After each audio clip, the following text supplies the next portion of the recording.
Ustаз 4 рекеттик парс намазды окуп атып, 3-чү рекеттен эле отуруп алдым. Кайра турган жокмун. Ушул жерде сажда сахвты кандай кылып жасаймын? 4 рекет окуп атып, анан 3-чү рекетте отуруп алган болсо эми неме да? Адам баласы эстеши ыктымал, эстеши ыктымал. Ошол замат эгерде эстеген болсо, мисалы 3-чү рекетте отуруп алган болсо, эстер замат туруш керек. Туруп 4-чүнү окуп, туруп анан эки жака салам бергенден кийин кайра эки сажда кылып туруп, анан салам берип, кайра салам берип бүтүрөт. Салам бергенге чейин деле сажда сах кылса болот. Мисалы адам баласы кандай жаңылып же намазда кемчилик кетирип алган болсо, ошо намаздын акырында баягы ошо жаңылууну толуктай турган унуту саждасы деп коет, саждату сахв деп. Ошону кылыш керек.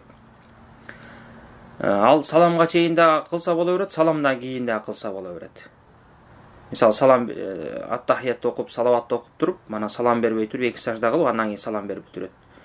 Же болбосо салам бергенден кийин, эки жака салам бергенден кийин кайра эки сажда кылып отуруп, кааласа ат-тахиятты окуп, же болбосо окубай деле салам берип койсо жарай берет.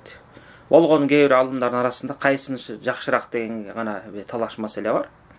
Кээ бирөөсү салам берердин алдында, кээ бирөөсү саламдан кийин деп, кээ бирөөсү айырмалат. Кээ бир учурда саламдан мурун, кээ бир учурда саламдан кийин деп.